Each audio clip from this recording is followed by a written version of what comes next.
Bonsoir. Avant de commencer quoi que ce soit, bien que la vidéo ne s'appelle pas quoi que ce soit, connaissez-vous TEDx? Ce sont des conférences où des discours ont lieu, et ça traite d'un vaste nombre de sujets. Je vous invite à jeter un coup d'œil dans la vidéo qui est là. Cette vidéo m'a inspiré pour écrire cette vidéo-ci. Et ça, c'est passionnant!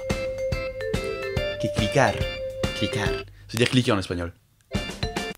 Je crois. Mais alors allons, quel est donc le thème de cette semaine? Un indice? Titre. J'ai plein de choses à dire sur l'école. Ah, comment je me suis fait martyriser. Ou alors mes meilleurs moments passés, parce qu'il y en a un peu, c'est vrai. Mais au lieu de vous raconter ma vie, je vais vous raconter ce que je pense de cette forme de... éducation. Oh, attention, il est critique, hein. Il est critique. Mais attention, je ne cherche pas du tout à rabaisser ce système-là. Je veux juste mettre le doigt, une main ferme, sur ce qui détruit les artistes. Une main ferme. Et avec ce que je vais vous dire, peut-être arriverez-vous à esquiver ces attaques de la mort qui détruisent les artistes. Bien, parlons des matières. On nous force à aller vers des matières qui sont primaires. Mais au juste, qui a décidé ça? Pourquoi les français et les maths, c'est plus important que la musique? Me répondez objectivement. Petit effronté. Très attention, je pense, je suis certain même, que c'est très important d'apprendre à parler et à compter. Mais est-ce qu'on met pas ça sur un piédestal? Peut-être parce qu'on l'a répété de génération en génération que ces matières étaient importantes, que ça l'est devenu en fait. Les générations suivantes ont donc entendu ça et retransmis à leurs enfants. À leurs enfants. Oui, ils parlent français. Et en parlant de croyances, ce que vous entendez ou avez entendu à l'école vous a peut-être influencé sur ce que vous êtes aujourd'hui. Je dis l'école parce que c'est l'endroit où on passait le clair de notre temps pendant qu'on emmagasinait tout ce qui se passait autour de nous. Et je vais utiliser une image pour y voir plus clair. Il était deux fermiers dans la campagne. Un avait un troupeau de vaches et l'autre n'en avait qu'une. Le fermier avec la seule vache avait pris pour habitude de l'attacher à un arbre à l'aide d'une corde tous les soirs avant d'aller se coucher. Et ce depuis de nombreuses années. Mais un soir venu, il ne retrouva plus la corde avec laquelle il attachait l'animal. Il se rendra chez le second fermier et lui demanda: J'ai perdu ma corde, tu sais pas où si je peux en trouver une ou en acheter une ou tu peux pas en prêter une? Il lui répondit: Ah ben oui, j'en ai une, mais je vais pas te la donner.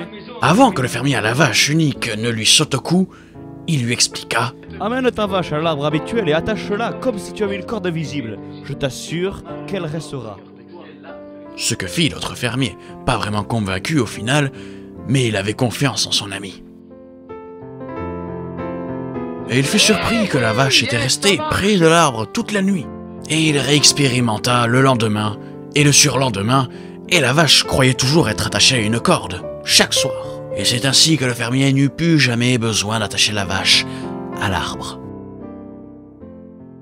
C'est fou, non? Vous voyez la puissance des croyances? La croyance n'est pas seulement religieuse, tout le monde a sa propre croyance. Et on peut être véritablement emprisonné, nous aussi, par des croyances plus complexes que l'existence d'une simple corde autour de notre cou. Peut-être que l'on pense qu'on est attaché à des choses, à des façons que nous avons de nous comporter, et peut-être que nous nous privons d'aller plus loin, retenus par cette corde.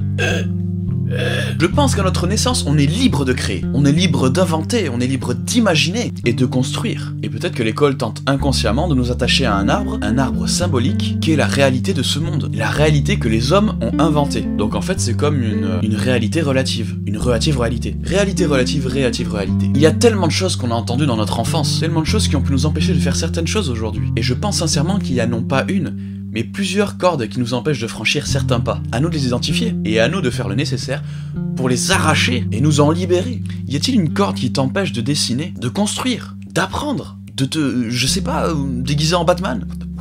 Mais ce n'est pas la seule raison pourquoi l'école tue les artistes. Et les points que je vais maintenant aborder sont directement inspirés de la vidéo dont je vous ai parlé en début de vidéo. Vidéo kill the radio star. Ok, c'est bon. Ovation pour ce petit bouton dégueulasse. Il faut des qualités pour être un artiste. Et je suis certain qu'il y en a un qui sommeille en vous. Ceci dit pas le contraire. Si. Et ces qualités requises sont au nombre de 4. Attention, si vous avez le malheur de posséder une seule de ces qualités, votre succès scolaire sera compromis.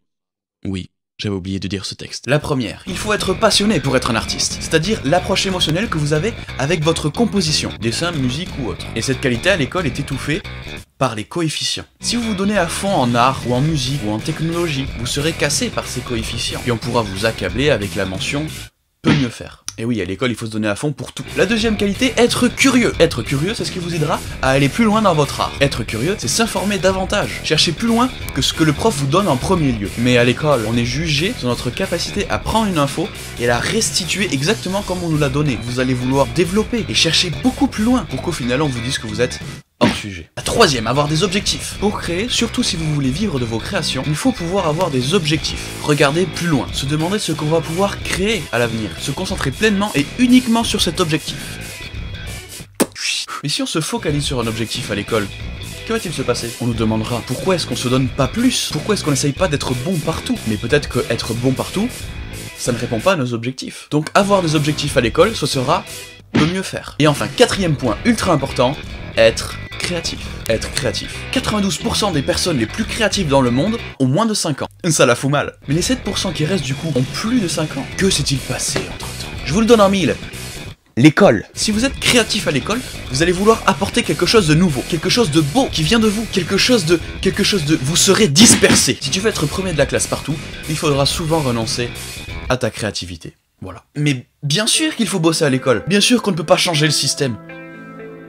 Bien sûr que j'aime le chocolat. Mais ce qu'on peut faire, c'est que vous pouvez prendre conscience de ça et changer quelque chose. Vous êtes encore à l'école? Traversez ce parcours compliqué le poing fermé, en étant la personne que vous voulez être, et en ayant en tête vos objectifs.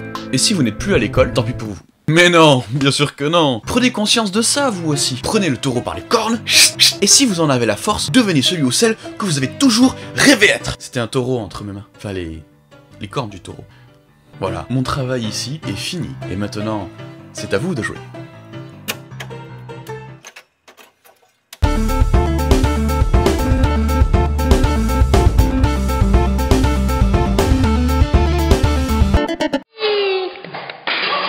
Ouais. Bye. Et la vache saute à la barrière.